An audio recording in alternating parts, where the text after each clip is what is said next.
ಪ್ರವಾಸಿಗರ ಮೇಲೆ ನಡೆದ ಭಯೋತ್ಪಾದಕ ದಾಳಿ. ಅದೃಷ್ಟವಶಾತ್ ಪಾರಾದ ಕಾಸರಗೋಡಿನ ಪರಪ್ಪದ ಕುಟುಂಬ.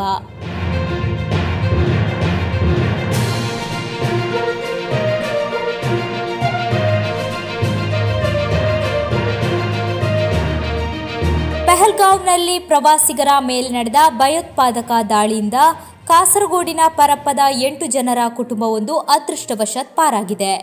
ಪರಪ್ಪದಲ್ಲಿರುವ ಸಪ್ಪ ಟೆಕ್ಸ್ಟೈಲ್ಸ್ ಮಾಲೀಕ ನಿಸಾರ್ ಅವರ ಸಂಬಂಧಿ ಕೆಪಿ ಸುಹೇಲ್ ಮತ್ತು ಅವರ ಕುಟುಂಬ ಅದೃಷ್ಟವಶಾತ್ ಪಾರಾಗಿದ್ದಾರೆ.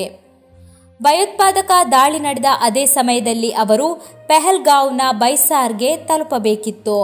ಹವಾಮಾನದ ಬದಲಾವಣೆಯಿಂದಾಗಿ 1 ದಿನ ತಡವಾಗಿ ಬೈಸಾರ್ನಿಗೆ ತಲುಪಿದರು. ಬೈಸಾರ್ನಿಗೆ ಬರುವ ಎಲ್ಲ ಪ್ರವಾಸಿಗರು ವಿಶ್ರಾಂತಿ ಪಡೆದು ಊಟ ಮಾಡುವ ವಿಶಾಲವಾದ ಹುಲ್ಲುಗಾವಲಿನಲ್ಲಿ ಭಯೋತ್ಪಾದಕರು ಪ್ರವಾಸಿಗರ ಮೇಲೆ ಗುಂಡು ಹಾರಿಸಿದ್ದರು.